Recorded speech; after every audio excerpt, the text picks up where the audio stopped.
Bismillahirrahmanirrahim. Assalamualaikum warahmatullahi wabarakatuh.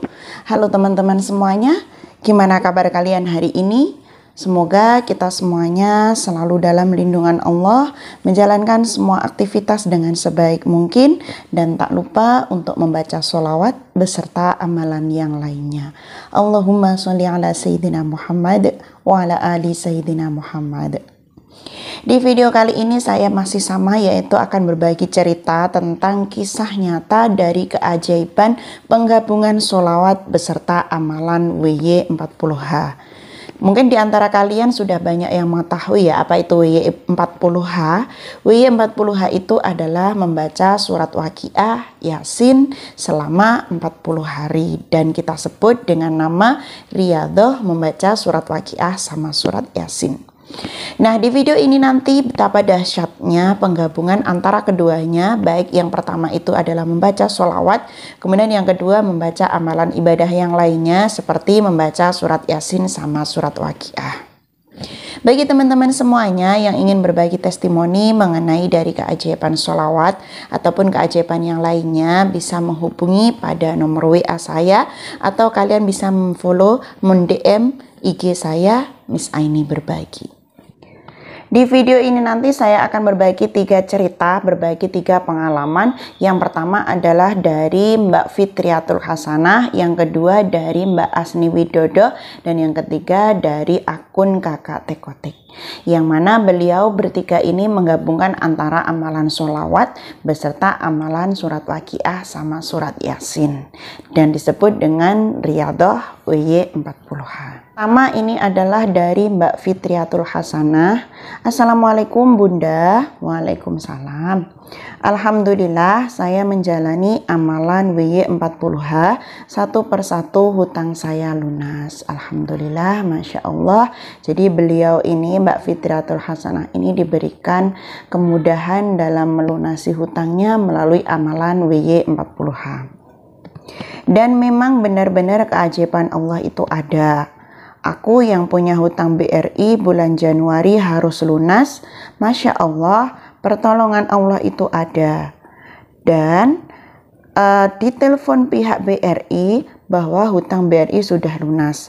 Dan di situ aku benar-benar nggak nyangka, meskipun setiap ujian itu selalu menghantam, tapi aku selalu ikhlas, sabar, dan selalu bersolawat untuk pasrahkan semuanya kepada Allah. Dan alhamdulillah hutang saya berkurang. Masya Allah, jadi beliau ini mempunyai hutang di bank BRI, dan seharusnya pada waktu itu bulan Januari baru lunas, tetapi sudah ditelepon dari pihak bank, ternyata sudah lunas. Dan ini benar-benar keajaiban dari Allah. Tidak menyangka kan, dipikirnya ataupun perkiraannya itu adalah bulan Januari lunas, tapi ternyata sebelum bulan Januari sudah ditelepon bahwasanya hutangnya sudah lunas. Masya Allah. Dan di sini dia bilang, buat teman-teman semangat untuk sholawat ya. Insya Allah kita juga akan semangat seperti itu. Cerita yang kedua dari Mbak Asri Widodo. Di sini Mbak Asri menanggapi, karena sebelumnya dia sudah bercerita, saya pernah di posisi titik terendah Bun, waktu awal-awal pandemi. Usaha turun drastik, pemasukan harus bayar gaji karyawan. Dan waktu itu saya juga masih ada amanah dengan bank. Jadi ketika pandemi ini sangat efeknya luar biasa pada Mbak Asri ini. Dia harus menggaji karyawan, pemasukan rendah karena pandemi tersebut. Dia bilang, anak pertama lulus SMA mau meneruskan kuliah. Saya sebenarnya juga bingung waktu itu harus bagaimana. Belum lagi anaknya waktunya kuliah kan juga membutuhkan biaya yang sangat banyak ya. Dia akhirnya bingung, juga cemas. Saya harus bagaimana? Apa yang harus kita lakukan dengan kondisi yang sekarang ini yang nggak menentu? Saya ngobrol sama suami dan kita saling menguatkan. Alhamdulillah, jadi ada suami istri ini saling menguatkan dalam kondisi yang seperti ini. Pesan suami saya waktu itu, jangan pernah mengeluh dengan keadaan. Semua sudah ada yang mengatur. Kita harus tetap semangat dan yakin pertolongan Allah itu ada. Kita pasti bisa melewati semua ini. Yang penting kita harus yakin. Masya Allah. Jadi suaminya itu bilang seperti itu. Suaminya bilang, jangan pernah mengeluh dengan keadaan apapun. Semuanya itu sudah ada takdir dalam genggaman Allah. Takdirnya itu semuanya sudah ada. Jangan pernah kamu mengeluh. Suaminya bilang seperti itu, Masya Allah. Dan tetaplah yakin bahwasanya pertolongan Allah itu ada. Seperti yang dulu sudah saya sampaikan, kita dari awal bangun kita berpikiran afirmasi positif dalam diri kita dulu. Canangkan dan cantumkan dalam diri kalian, dalam diri kita, bahwasanya pertolongan Allah itu pasti ada. Insya Allah dengan keyakinan tersebut Allah juga akan memberikan pertolongan tersebut tanpa disangka-sangka. Kemudian dia juga bilang, di setiap akhir doa sholat tahajud selalu saya sebut nama anak saya. Semoga bisa masuk kuliah di universitas negeri dengan biaya yang terjangkau. Dan semoga Allah memudahkan saya dan suami untuk segera melunasi amanah saya di bank. Jadi setiap malam ketika dia sholat tahajud, dia berdoa, ya Allah semoga anaknya diterima di fakultas atau universitas negeri dengan biaya yang terjangkau. Ya Allah, semoga hutang saya, hutang suami segera dilunasi. Dia setiap malam berdoa seperti itu, dibarengi dengan baca sholawat dan juga membaca surat lagi Yasin. Alhamdulillah doa saya satu-satu diijabah Allah. Anak saya masuk universitas negeri. Alhamdulillah sekarang sudah masuk semester 4. Masya Allah. Dan kemarin bulan Oktober amanah saya di bank sudah lunas semua. Masya Allah, Alhamdulillah anaknya juga sudah keterima, sudah semester 4, hutangnya juga sudah lunas. Alhamdulillah ya Allah, kalau kita yakin Allah pasti membantu kita dengan caranya yang luar biasa. Karena skenario Allah itu indah. Untuk teman-teman yang masih punya amanah, tetap semangat. Dan harus yakin pertolongan Allah itu ada.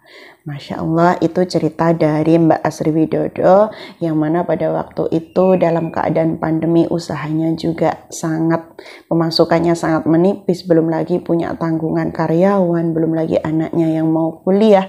Alhamdulillah Allah permudah semuanya itu berkat pertolongan Allah Subhanahu wa Ta'ala. Dan cerita yang ketiga berasal dari kakak Tekotek. Dia bilang, kalau saya baca di sini sebagian besar masalah karena hutang riba. Dulu beberapa tahun yang lalu saya pernah terjerat pinjol. Ada lagi pinjol yang saya nggak tahu, tapi suami yang ambil dengan bunga gede banget. Masya Allah. Jadi pinjol di sini pinjaman online itu kan ada yang resmi, ada yang tidak resmi.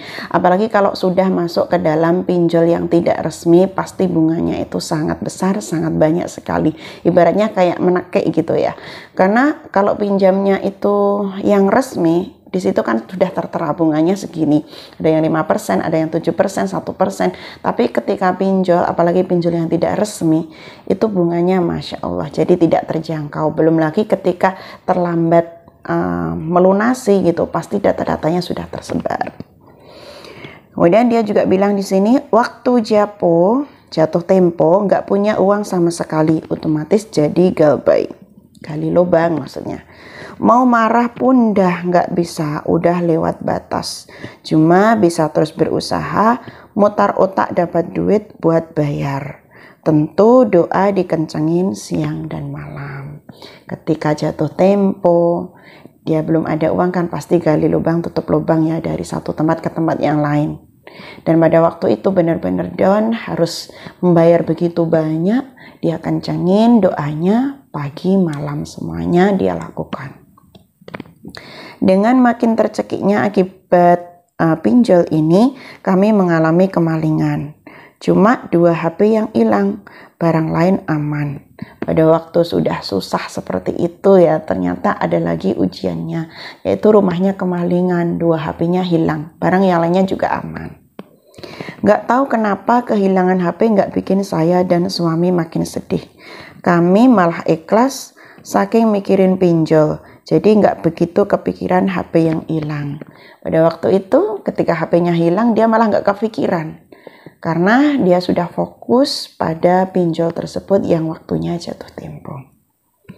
Ternyata ada hikmah di balik hilangnya 2 HP. Semua DC pinjol beserta aplikasi pun lenyap bersama HP yang hilang. Tiba-tiba saya dan suami merasa ini pertolongan Allah. Masya Allah, ternyata di balik hilangnya HP dan dia ikhlas dengan semua yang terjadi, ternyata di situ dia mendapatkan hikmah bahwasanya dengan hilangnya HP, pinjolnya juga menghilang, alias DC-nya tidak menagih lagi di situ. Kemudian setelah itu saya dan suami benar-benar bertaubat. Hingga sekarang gak pernah mau lagi hutang riba apapun, trauma. Masya Allah, dari situ dia bisa mengambil hikmah. Udahlah, kita gak usah pinjam dengan hal-hal yang riba seperti itu. Seminggu tanpa HP, mertua saya nelpon-nelpon ke mama saya nanya kenapa kami tidak bisa dihubungi. Lalu mama saya kasih tahu kalau kami kemalingan. Nah, seminggu berikutnya mertuanya nelpon kok gak bisa dihubungi, akhirnya nelpon ke mamanya. Ternyata mamanya cerita bahwasanya HP-nya hilang habis kemalingan. Beberapa hari kemudian datang kurir Shopee. Ternyata itu HP dibelikan mertua untuk saya dan suami. Masya Allah, Allah punya banyak cara menolong kita tanpa kita tahu dari mana. Masya Allah. Jadi pada waktu itu HP hilang. Ternyata setelah hilangnya HP itu sebagai tanda juga pertolongan Allah, DC-nya tidak mencari-cari, debt collector-nya tidak menelponnya dengan hilangnya HP tersebut. Dan alhamdulillahnya lagi, HP-nya tersebut mendapatkan HP pengganti yang lebih baru lagi, yaitu dapat kiriman dari mertuanya. Mertuanya membelikan 2 HP untuk dia sama untuk suaminya. Masya Allah, jadi hilang HP, dikasih HP yang baru, kemudian hutang pinjol tersebut juga hilang berdasarkan ataupun seiring dengan hilangnya HP tersebut. Nah, itu tadi untuk 3 kisah nyata dari keajaiban ketika kita mengamalkan amalan sholawat beserta mengamalkan riyadhah membaca surat Waqiah Yasin selama 40 hari. Dari sini kita bisa mengambil hikmah bahwasanya segala sesuatu yang ada di dunia ini semuanya itu sudah ada dalam genggaman takdir Allah. Entah itu apa yang terjadi, entah itu satu kondisi yang mengakibatkan ataupun membuat kita itu merasa sedih, merasa kehilangan, insya Allah dibalik semuanya itu pasti ada hikmah yang akan kita dapatkan.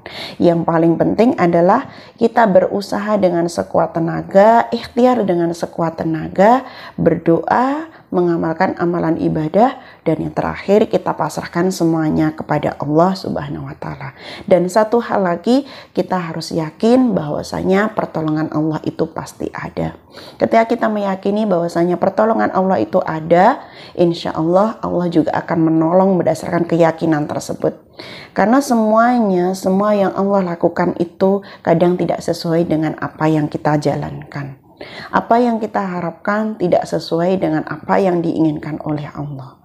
Yang terpenting kita semuanya yakin, pasrah diri, berusaha, dan semuanya kita lakukan dengan ikhlas dan penuh kesabaran. Semoga video ini memotivasi pada diri saya sendiri dan juga mengajak pada teman-teman semuanya untuk selalu meningkatkan amalan ibadah. Yang pertama adalah amalan ibadah sholawat, kemudian yang kedua menjalankan amalan riyadhah, membaca surat Waqiah sama surat Yasin. Wa akhiran, wassalamualaikum warahmatullahi wabarakatuh.